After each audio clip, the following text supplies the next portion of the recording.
and gentlemen. Welcome to our podcast. We have a very special guest here for you today. Some call him the space cowboy. Some call him the gangster of love. Some call him the sexiest man alive.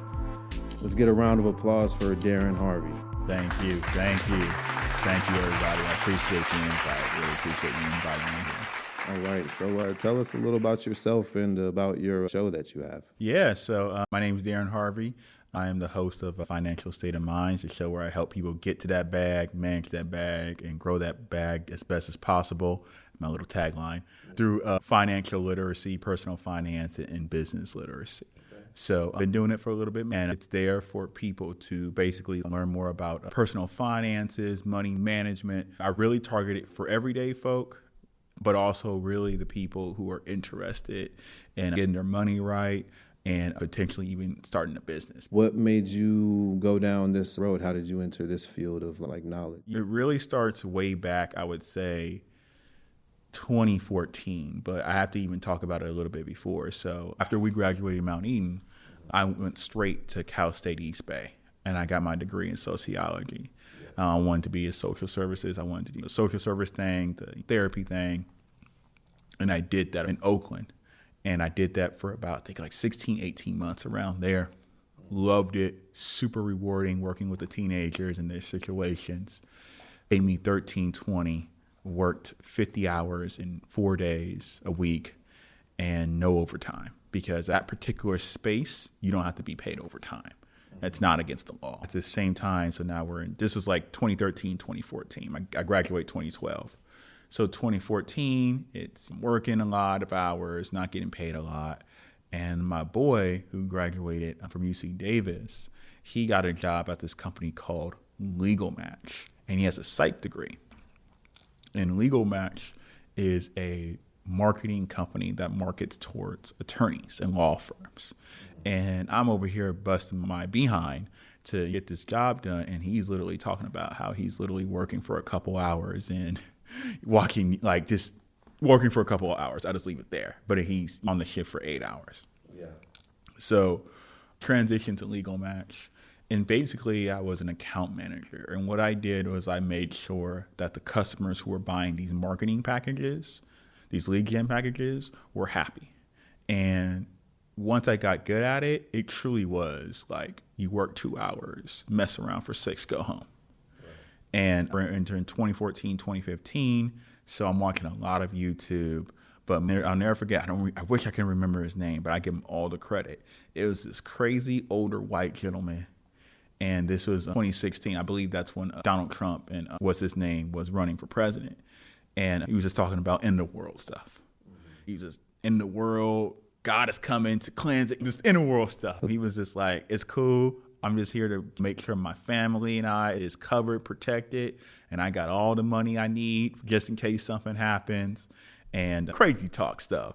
Yeah. But then basically I started asking him questions like, okay, at this point in my life, I don't really have access to successful, and when I mean successful, financially successful businessmen, businesswomen, women. So I just asked questions because I didn't know. And he was really the first one to give me game about running a business.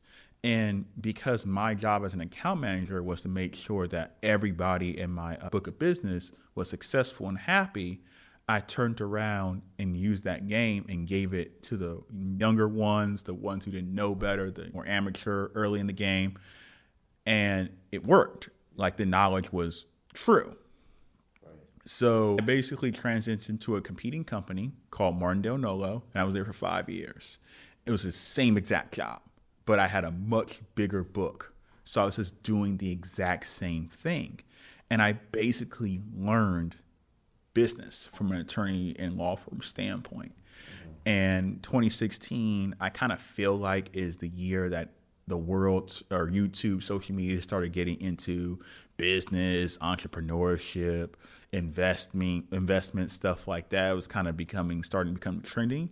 So I started reading books, started watching YouTube videos, primarily, honestly, at work. Just podcasting one ear, I'm doing my work, making my calls and stuff like that. And I'm just soaking up game. And I'm just on top of now talking to these hundreds and hundreds of attorneys at this point.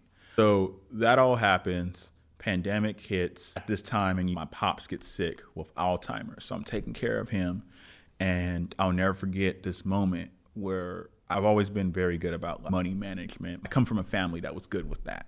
So I've always had things on a spreadsheet. And I'm like, how is it me and Pops combined bringing in like 11, 12,000 a month, but we're still broke because we're spending out 16, 17 because of his care was so expensive. I'm a big person about getting this money just for a rainy day because my dad's care was 9 to 10 grand a month. Wow. So he was in care for a full year, about 16, 18 months. So that season ends around 2020. He passes away. And then I get let go from my job not too long after. So I'm like, I got all this knowledge. I basically got a clientele that's rooting for me. Some of them they're like, hey, Darrin, we'll pay you for this thing called consultations. And I'm like, all right, bet, let me try it. So 2020, 2021, 2022, Clubhouse gets popping. So I'm jumping in. And I meet all these people. Some of them to this day I still talk to. They're like my mentors. And one of them's name is, shout out to Troy Chandovich. That's literally like my brother. And I'll never forget, he said, Darrin, you need to charge at least $150, $200 for an hour for a consultation. And I'm like, you out of your mind. Like, No, shout out to Troy. He's right. yeah, like, you out of your mind. Like, what are you talking about? No one's going to pay for that. Long story short, I get an opportunity to do a consultation for a research firm. And I said $300. They said, okay. Right. And that was the first time. And I just talked. That's all I did is talk for an hour. And they paid me $300.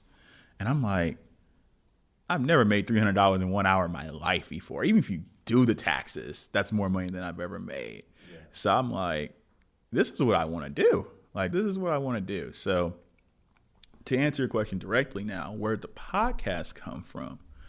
At first, I was really advertising myself as a marketing consultant because that's what my experience was and still is. Yeah. It's not my passion. My passion was trying to help people manage that bag, get that bag, grow that bag. Like, that's really where my passion was. And that's what I found myself Googling and YouTubing during the pandemic because I was still jobless. I was just doing my self-employment thing, collecting these unemployment checks and $3,000 checks. And then, man, those things came right on time. I know they did. Without stoppage. And then at this time, too, I'm renting out my house. I've been renting out my house for almost 10 years now. So I'm still renting out my house. So literally, I was experiencing in 2021, pretty much all of 2021, I experienced true financial independence. I was able to pay all my bills and save some money on the side from renting my house out and the unemployment checks. And I was like, oh, I want to live like this, like forever. I knew it wasn't going to be forever, but I got a taste of it. Yeah. And a lot of us did, right? A lot of us had a taste of it, but I want to do this forever. And then, so I'm learning about really financial techniques, personal finances, stuff like that, because a lot of people were coming to me at this point about starting a business, but no one had the money. And no one typically had the money because their finances weren't straight. And usually their credit wasn't straight. Yeah. So I started Financial State of Minds as an Instagram channel at first because I just liked the name. I just thought it was cool. Did the content for a couple of months, and then shout out to my boy Jordan Saunders, excuse me. And he had a podcast at the Oakland radio station I was telling you about, and he put me on. He made an introduction to Felicia, Dr. Bridges, and I was on as a guest. Just got an interview, kind of like what we're doing. After the recording was done, she's like, I want you to have a show here about finances. Yeah, that's amazing. That was around August, September-ish of 2022, and I've been doing it ever since. That's good to hear, man. This the way everything kind of came together for you, like through ups and downs. But you talked about how YouTube kind of entered that self-help era, and you were receiving all this game that you were just soaking up. and then to go forth and try to put it towards like the next generation or even our generation, just people that don't know that philosophy of just each one, teach one, and we'll all elevate and lift each other up. I appreciate that for reals, just to see it from another grown man, because I feel like we don't see it enough. We're not talking about enough positive things and enough things that can actually factually help us out. I knew this is what I wanted to do because I was legitimately doing this stuff for free. Like straight up, I was doing financial plans, building business plans for people. I was doing it for free. I could tell the story on my own show. I only started charging money because people weren't taking my advice that I knew was true. Right. The moment I started charging, they wanted to do my advice. Literally, that's it. That's the reason why I have a business, or this business, is because of that. But what you said earlier, like I'm soaking up these videos, and I still do. Like I watch this stuff, listen to this stuff on a daily basis. And it's more so like, I didn't know this. And I grew up, I would say middle class, teetering upper middle class. And I didn't know about how businesses leverage credit to start their businesses. I didn't know what makes up a FICO score. I didn't know certain things. So I just found it real interesting. And I'm like, if I don't know, I know everybody around me, for the most part, don't know. So I was just talking about it. I just wanted to get the information out. And I'm still to this day like that, honestly. I just want to get the information out because, like you said, people don't know. They hear a lot of, myths, rumors. Ironically, my last episode was on that, like myths and rumors and busting them. And it's a little different now. It's a little bit more open. People are more talking about it. People are concerned about it, mainly because it's so difficult to buy a house here. So the conversation's opening up more. But why I feel it's powerful for someone like me to talk about it is really blatantly two reasons. One, I'm a young black male and I'm a young visually impaired male. So I'm like double jeopardy, like when it comes to the minority stuff. And really, I hope to show people that literally anybody can take this knowledge and do whatever they want with it. It could be buying a house, which is, I feel, everybody's dream and goal, or start a business. We all can do it. It is not about who's the smartest. It is not about who is the richest, the most intelligent, has the most connections. It is straight up all about how you think and how you move. That is it. In my time, I have talked to hundreds of millionaires. I've had lunches with them, conversations. I met somebody who showed me that they made $800,000 in 2 weeks. And he said, yeah, that's my income. $800,000 in 2 weeks. And I'm like, what? But we're talking. And he straight up told me, he's like, I'm telling you straight up, Darrin, you can do this too. Yeah. And I was just like, dang, that's crazy. But I always get excited just sharing this stuff. And really what I specialize in doing is I specialize in teaching people about business credit, because that is what the upper class knows, and we don't. So can you tell us about that? Sure. It's $200 for an hour, y'all. Just for you guys exclusive. I'll give you guys the general info for free on the podcast. So there is personal credit, which we all know, and there is business credit. They're separate. It's literally its own number. And business credit is what it sounds like. It is business, or it's credit for businesses. For those who don't know, when you open up a business, typically in this case, an LLC or a C Corp, an S Corp, corporation basically, it is its own entity, meaning it literally has a life on its own, to the point where it has its own social security number called an EIN, or employer identification number. That's essentially Social Security. You can open up a bank account. You can open up a Gmail. You can do almost everything you can with a Social Security number with an EIN, and it's separated. So the power of business credit is this.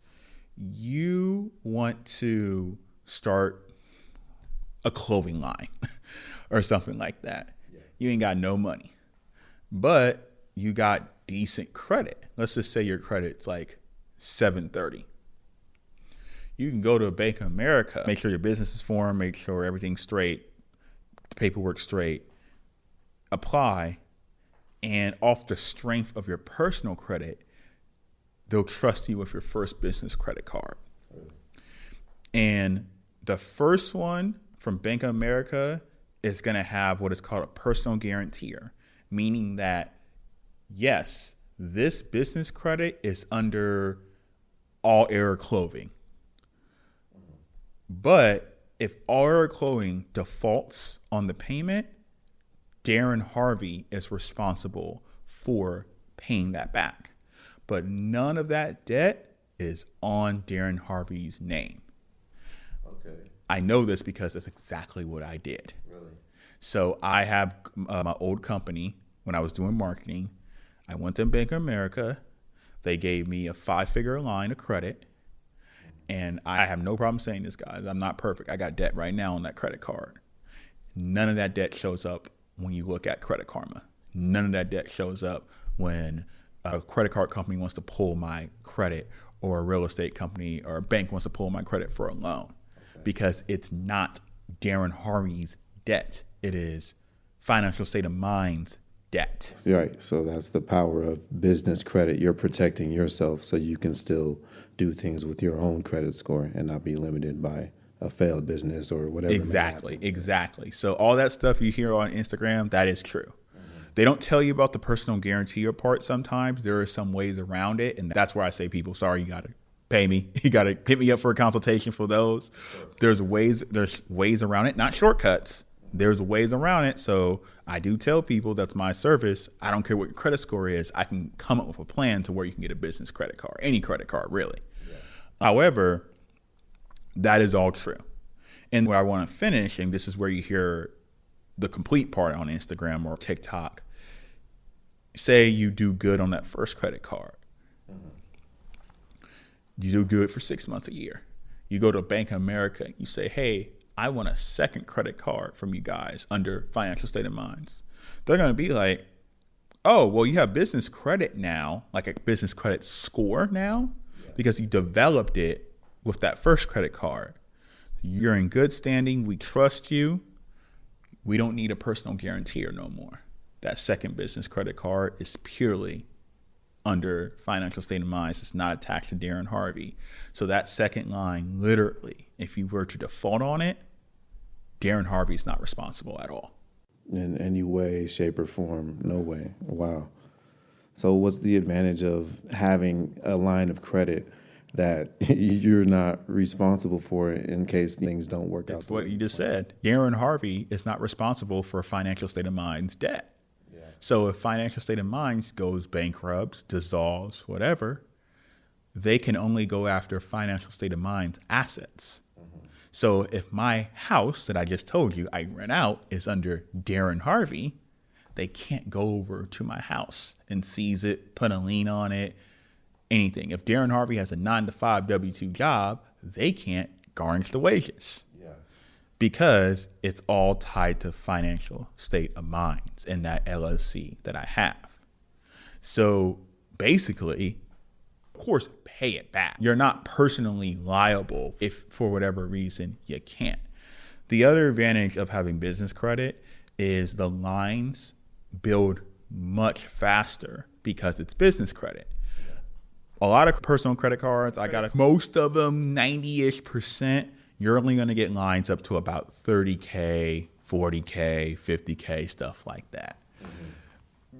You can literally open a business credit card starting at $50K, starting at $100K. Really? Mm-hmm.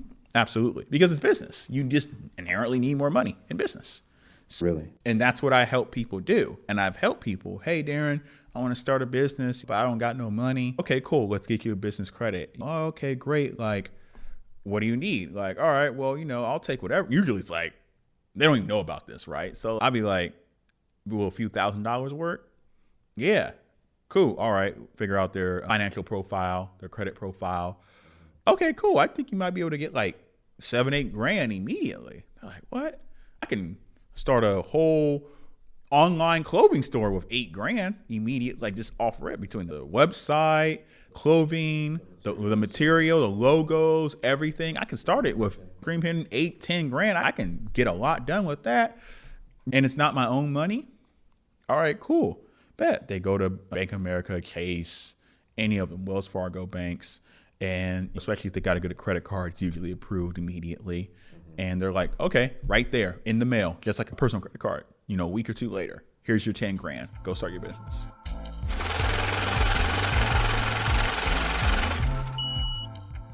So what are the key steps someone should take to create a basic financial plan?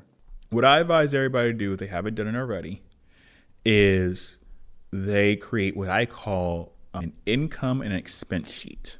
What is that? That's what it sounds like. You write down, or you put it on a spreadsheet or whatever, how much money you make and how much money that you spend. And you list all of that. You list it item by item. What do I mean item by item? I want to know how much money you're spending a month on gas, groceries, Netflix, Disney Plus, your Nintendo Online or PlayStation subscription, candy bars, taxes, credit card payments, your car payment, health insurance, car insurance, if you're a renter insurance, if you're a homeowner, mortgage insurance.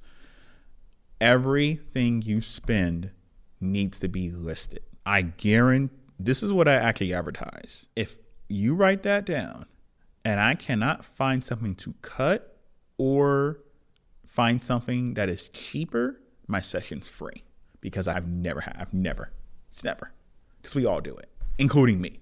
But you need to know. That's what I find fascinating. Most people don't know, or they can't point to where this is all written down. Yeah. It's the first thing you need to do.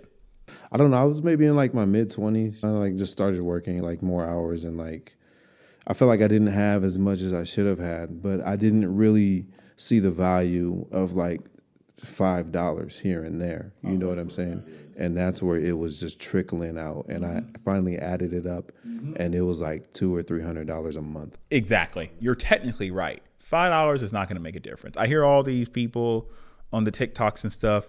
You need to stop getting your Starbucks and save that $5, $7, $9 drinks. As I came here and had Starbucks before the show, right? Because it's not going to make that big of a difference. It's the habit. Those people who do it, right?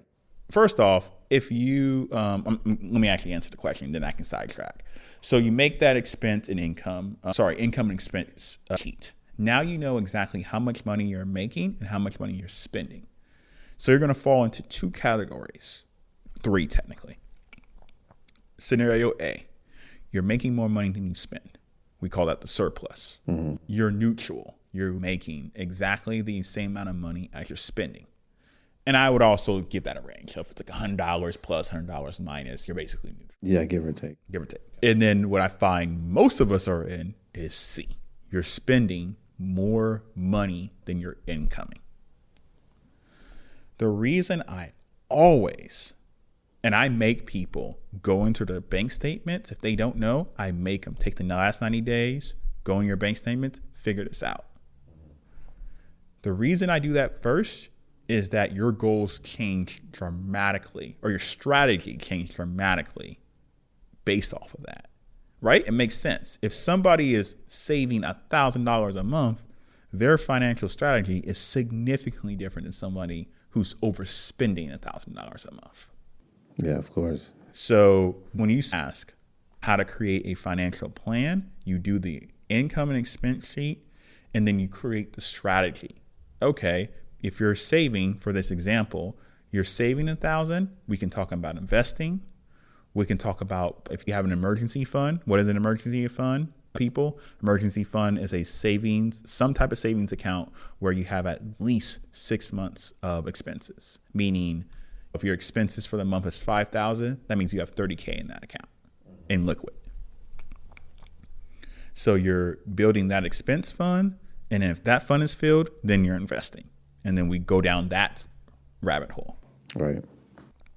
If you're neutral, you need to be making more money.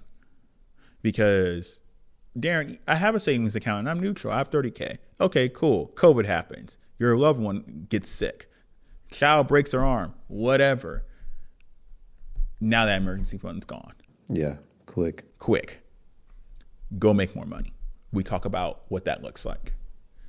If you're negative, then we go into the conversation I just had earlier about what can we do to reduce your expenses? Because reducing expenses is always easier than making more money. Mm-hmm. So that's what I was talking about earlier. Cut out Netflix. If you have 4 streaming services, keep 1. If you're going to Starbucks, go buy the Starbucks beans, make it at home with your Keurig, stuff like that. We know this stuff. We know, but we talk about it. And then let's just say at $1,000, I say you got to go get a second job or find another source of income. If it's something like 300, 400, 200, that neutral area, then typically reducing expenses will bring you to neutral or positive. So it's one of those two.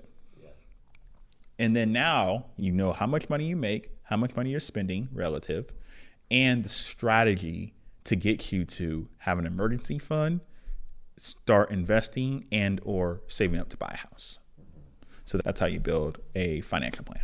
Yeah, first step is getting that understanding of what you're actually working with. Mm-hmm, absolutely. So I want to thank you again, you and the team, for inviting me in. I always appreciate it. You can call me back in, whatever. My name is Darrin Harvey. I have a podcast and a brand called Financial State of Minds. I help people get to that bag, manage that bag, and grow that bag as fast as possible by coaching and teaching financial literacy. I help business owners find the funding they need to start up or scale up their businesses to take it to the next level. And I'm just some guy who happens to not have the best vision and who happens to be have a little melon in his skin. But I love helping people make money because I'm passionate about them creating their own security and their own safety net. That's what I'm truly passionate about. You can find me on Instagram primarily. That's my hub social media spot, Financial State of Minds. You can find the podcast on Spotify, Apple Podcasts, iHeartRadio. You can find it there. All consume my content, get up on game. It's all there for you guys to listen to. You can DM me if you're interested in a consultation.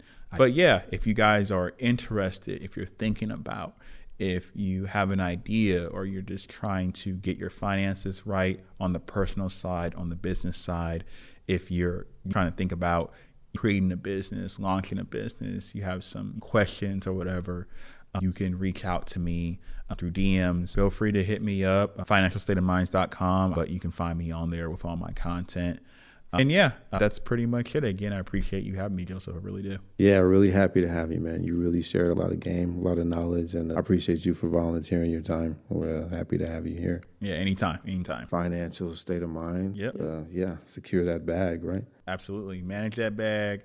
I even get it confused sometimes. It's technically get to that bag, manage that bag, and grow that bag as best as possible through financial literacy and business literacy with your boy, Darrin Harvey. I'm very proud to be an example for people as an African-American, as a disabled community as well.